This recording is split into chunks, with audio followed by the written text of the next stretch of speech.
اعوذ باللہ من الشیطان الرجیم بسم اللہ الرحمن الرحیم۔ اے اہل کتاب، تم ابراہیم کے بارے میں کیوں جھگڑتے ہو؟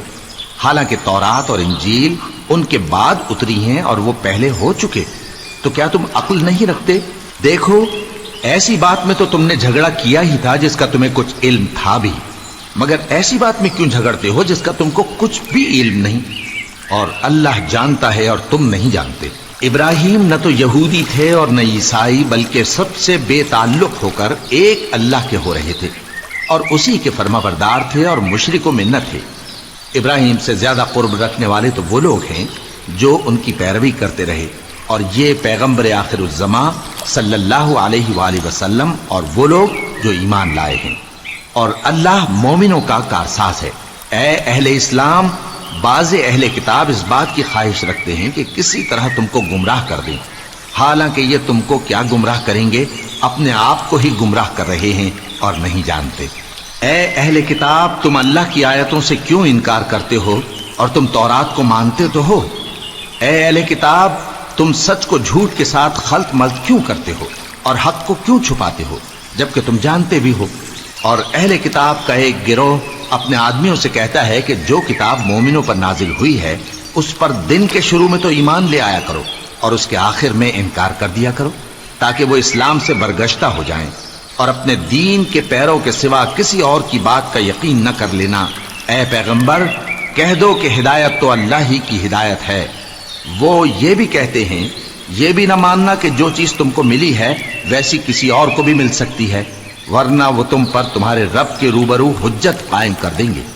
اے پیغمبر، کہہ دو کہ بزرگی اللہ ہی کے ہاتھ میں ہے، وہ جسے چاہتا ہے دیتا ہے، اور اللہ کشائش والا ہے، علم والا ہے، وہ اپنی رحمت سے جس کو چاہتا ہے خاص کر لیتا ہے، اور اللہ بڑے فضل کا مالک ہے۔ اور اہل کتاب میں سے کوئی تو ایسا ہے کہ اگر تم اس کے پاس دیناروں کا ڈھیر امانت رکھ دو تو تم کو فوراً واپس دے دے، اور کوئی اس طرح کا ہے کہ اگر اس کے پاس 1 دینار بھی امانت رکھو تو جب تک اس کے سر پر ہر وقت کھڑے نہ رہو تمہیں دے ہی نہیں۔ یہ اس لیے کہ وہ کہتے ہیں کہ امیوں کے بارے میں ہم سے مواخذہ نہیں ہوگا۔ یہ اللہ پر محض جھوٹ بولتے ہیں اور اس بات کو جانتے بھی ہیں۔ ہاں، کیوں نہیں؟ جو شخص اپنے اقرار کو پورا کرے اور پرہیزگار بنا رہے تو اللہ بھی پرہیزگاروں کو دوست رکھتا ہے۔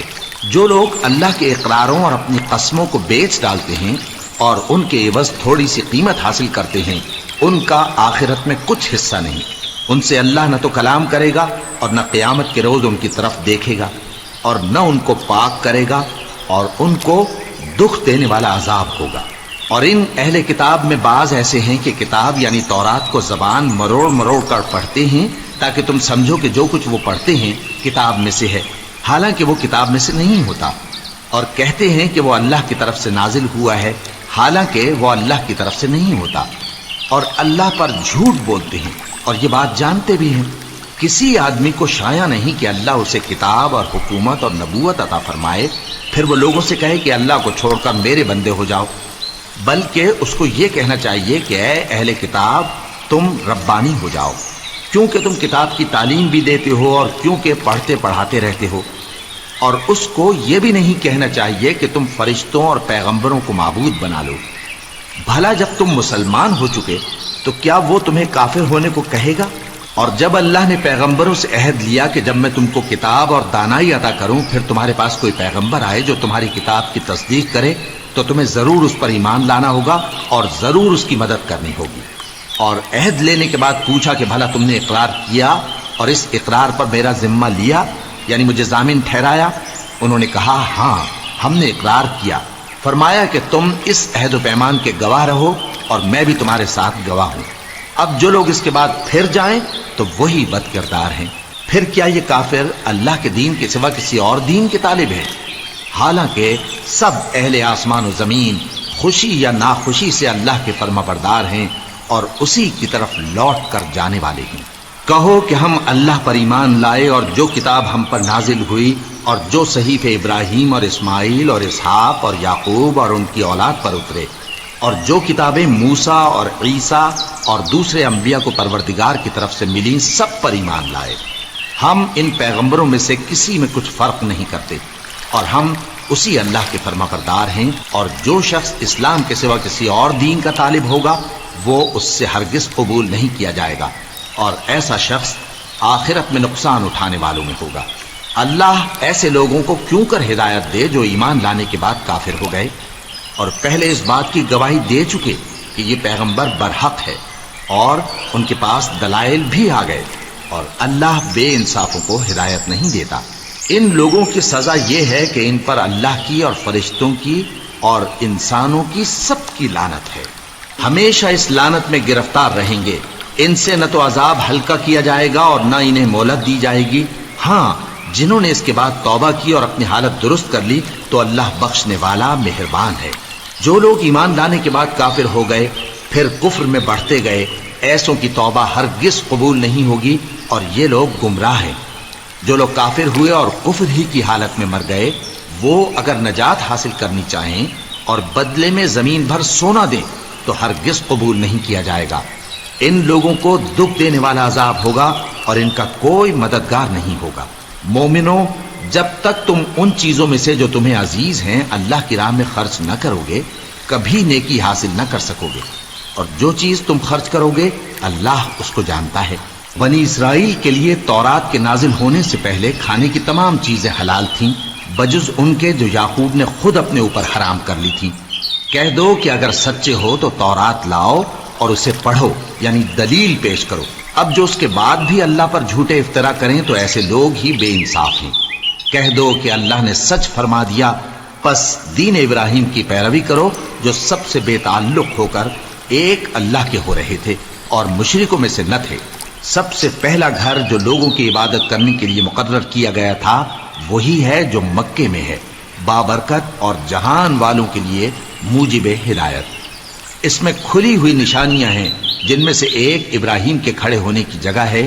جو شخص اس مبارک گھر میں داخل ہوا اس نے امن پا لیا، اور لوگوں پر اللہ کا حق یعنی فرض ہے کہ جو اس گھر تک جانے کا مقدور رکھے وہ اس کا حج کرے، اور جو اس حکم کی تعمیل نہ کرے گا تو اللہ بھی اہل عالم سے بے نیاز ہے۔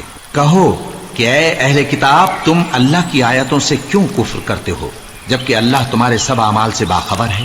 کہو کہ اے اہل کتاب، تم مومنوں کو اللہ کے راستے سے کیوں روکتے ہو، اور باوجود کہ تم اس سے واقف ہو اس میں کجی نکالتے ہو، اور اللہ تمہارے کرتوتوں سے بے خبر نہیں؟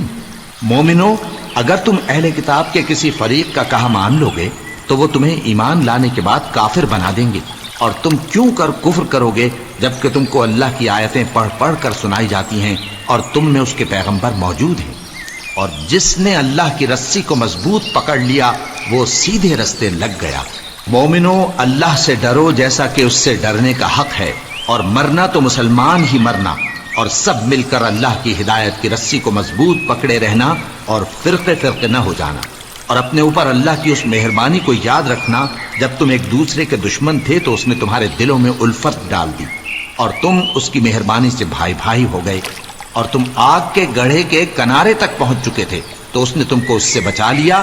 اس طرح اللہ تم کو اپنی آیتیں کھول کھول کر سناتا ہے تاکہ تم راہ راست پر رہو۔ اور تم میں ایک جماعت ایسی ہونی چاہیے جو لوگوں کو نیکی کی طرف بلائے اور اچھے کام کرنے کا حکم دے اور برے کاموں سے منع کرے۔ یہی لوگ ہیں جو کامیاب ہیں، اور ان لوگوں کی طرح نہ ہونا جو متفرق ہو گئے اور صاف احکام آنے کے بعد ایک دوسرے سے اختلاف کرنے لگے۔ یہ وہ لوگ ہیں جن کو قیامت کے دن بڑا عذاب ہوگا، جس دن بہت سے منہ سفید ہوں گے اور بہت سے سیاہ۔ تو جن لوگوں کے منہ سیاہ ہوں گے ان سے اللہ فرمائے گا، کیا تم ایمان لا کر کافر ہو گئے تھے؟ سو اب اس کفر کے بدلے عذاب کے مزے چکھو۔ اور جن لوگوں کے منہ سفید ہوں گے وہ اللہ کی رحمت کے باغوں میں ہوں گے اور ان میں ہمیشہ رہیں گے۔ یہ اللہ کی آیتیں ہیں جو ہم تم کو ٹھیک ٹھیک پڑھ کر سناتے ہیں، اور اللہ اہل عالم پر ظلم نہیں کرنا چاہتا، اور جو کچھ آسمانوں میں اور جو کچھ زمین میں ہے سب اللہ ہی کا ہے، اور سب کاموں کا انجام اللہ ہی کی طرف ہے۔ مومنوں، تم بہترین امت ہو جسے لوگوں کی ہدایت کے لیے میدان میں لایا گیا ہے کہ تم نیک کام کرنے کو کہتے ہو اور برے کاموں سے منع کرتے ہو اور اللہ پر ایمان رکھتے ہو۔ اور اگر اہل کتاب بھی ایمان لے آتے تو ان کے لیے بہت اچھا ہوتا، ان میں ایمان لانے والے بھی ہیں لیکن تھوڑے اور اکثر نافرمان ہیں۔ یہ تمہیں خفیف سی تکلیف کے سوا کچھ نقصان نہیں پہنچا سکیں گے، اور اگر تم سے لڑیں گے تو پیٹ پھیر کر بھاگ جائیں گے، پھر ان کو مدد بھی کہیں سے نہیں ملے گی۔ یہ جہاں نظر آئیں گے تم دیکھو گے کہ ذلت ان سے چمٹ رہی ہے، بجز اس کے کہ یہ اللہ کی پناہ میں یا مسلمان لوگوں کی پناہ میں آ جائیں، اور یہ لوگ اللہ کے غضب میں گرفتار ہیں اور ناداری ان سے لپٹ رہی ہے۔ یہ اس لیے کہ اللہ کی آیتوں سے انکار کرتے تھے اور اس کے پیغمبروں کو ناحق قتل کر دیتے تھے، یہ اس لیے کہ یہ نافرمانی کیے جاتے اور حد سے بڑھے جاتے تھے۔ یہ بھی سب ایک جیسے نہیں ہیں۔ ان اہل کتاب میں کچھ اچھے لوگ بھی ہیں جو رات کے اوقات میں اللہ کی آیتیں پڑھتے اور اس کے آگے سجدے کرتے ہیں، وہ اللہ پر اور روز آخر پر ایمان رکھتے اور اچھے کام کرنے کو کہتے اور بری باتوں سے منع کرتے اور نیکیوں پر لپکتے ہیں، اور یہی لوگ نیکوکار ہیں، اور یہ جس طرح کی نیکی کریں گے اس کی ناقدری نہیں کی جائے گی، اور اللہ پرہیزگاروں کو خوب جانتا ہے۔ جو لوگ کافر ہیں ان کے مال اور اولاد اللہ کے مقابلے میں ان کے ہرگز کام نہ آئیں گے، اور یہ لوگ اہل دوزخ ہیں کہ ہمیشہ اسی میں رہیں گے۔ یہ لوگ جو مال دنیا کی زندگی میں خرچ کرتے ہیں اس کی مثال آندھی کسی ہے جس میں سخت سردی ہو، اور وہ ایسے لوگوں کی کھیتی پر جو اپنے آپ پر ظلم کرتے تھے چلے اور اسے تباہ کر دے، اور اللہ نے ان پر کچھ ظلم نہیں کیا بلکہ یہ خود اپنے اوپر ظلم کر رہے ہیں۔ مومنوں، کسی غیر مذہب کے آدمی کو اپنا رازدار نہ بنانا۔ یہ لوگ تمہاری خرابی میں کسی طرح کی کوتاہی نہیں کرتے اور چاہتے ہیں کہ جس طرح ہو تمہیں تکلیف پہنچے۔ ان کی زبانوں سے تو دشمنی ظاہر ہو ہی چکی ہے، اور جو کینے ان کے سینوں میں مخفی ہیں وہ کہیں زیادہ ہیں۔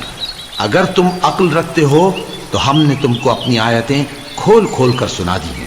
دیکھو، تم ایسے صاف دل لوگ ہو کہ ان لوگوں سے دوستی رکھتے ہو، حالانکہ یہ تم سے دوستی نہیں رکھتے، اور تم سب کتابوں پر ایمان رکھتے ہو اور یہ تمہاری کتاب کو نہیں مانتے، اور جب تم سے ملتے ہیں تو کہتے ہیں ہم ایمان لے آئے ہیں، اور جب تنہا ہوتے ہیں تو تم پر غصے کے سبب انگلیاں کاٹ کاٹ کھاتی ہیں۔ ان سے کہہ دو کہ اپنے غصے میں مر جاؤ، اللہ تمہارے دلوں کی باتوں سے خوب واقف ہے۔ اگر تمہیں آسودگی حاصل ہو تو ان کو بری لگتی ہے، اور اگر تمہیں رنج پہنچے تو خوش ہوتی ہیں، اور اگر تم تکلیفوں کی برداشت اور نافرمانی سے کنارہ کشی کرتے رہو گے تو ان کا فریب تمہیں کچھ بھی نقصان نہ پہنچا سکے گا۔ یہ جو کچھ کرتے ہیں اللہ اس کا احاطہ کیے ہوئے ہے۔ اور اس وقت کو یاد کرو جب تم صبح کو اپنے گھر سے روانہ ہو کر ایمان والوں کو لڑائی کے لیے مورچوں پر موقع بموقع متعین کرنے لگے، اور اللہ سب کچھ سنتا ہے، جانتا ہے۔ اس وقت تم میں سے دو جماعتوں نے جی چھوڑ دینا چاہا، مگر اللہ ان کا مددگار تھا، اور مومنوں کو تو اللہ ہی پر بھروسہ کرنا چاہیے۔ اور اللہ نے جنگ بدر میں بھی تمہاری مدد کی تھی جبکہ اس وقت بھی تم بے سر و سامان تھے۔ بس اللہ کی نافرمانی سے بچو تاکہ شکر گزار بن جاؤ۔ جب تم مومنوں سے یہ کہہ کر ان کے دل بڑھا رہے تھے کہ کیا تم کو یہ کافی نہیں کہ تمہارا پروردگار 3000 فرشتے نازل کر کے تمہیں مدد دے؟ ہاں، کیوں نہیں؟ اگر تم دل کو مضبوط رکھو اور نافرمانی سے بچتے رہو، اور کافر تم پر جوش کے ساتھ دفتن حملہ کر دیں تو تمہارا پروردگار 5000 فرشتے جن پر نشان ہوں گے تمہاری مدد کو بھیجے گا، اور اس مدد کو تو اللہ نے تمہارے لیے ذریعہ بشارت بنایا، یعنی اس لیے کہ تمہارے دلوں کو اس سے اطمینان حاصل ہو، ورنہ مدد تو اللہ ہی کی طرف سے ہوتی ہے جو غالب ہے، حکمت والا ہے۔ یہ اللہ نے اس لیے کیا کہ کافروں کی ایک جماعت کو ہلاک کر دے یا انہیں ذلیل و مغلوب کر دے کہ ناکام واپس جائیں۔ اے پیغمبر، اس کام میں تمہارا کچھ اختیار نہیں۔ اب دو صورتیں ہیں، یا اللہ ان کے حال پر مہربانی کرے یا انہیں عذاب دے کہ یہ ظالم لوگ ہیں، اور جو کچھ آسمانوں میں ہے اور جو کچھ زمین میں ہے سب اللہ ہی کا ہے، وہ جسے چاہے بخش دے اور جسے چاہے عذاب کرے، اور اللہ بخشنے والا مہربان ہے۔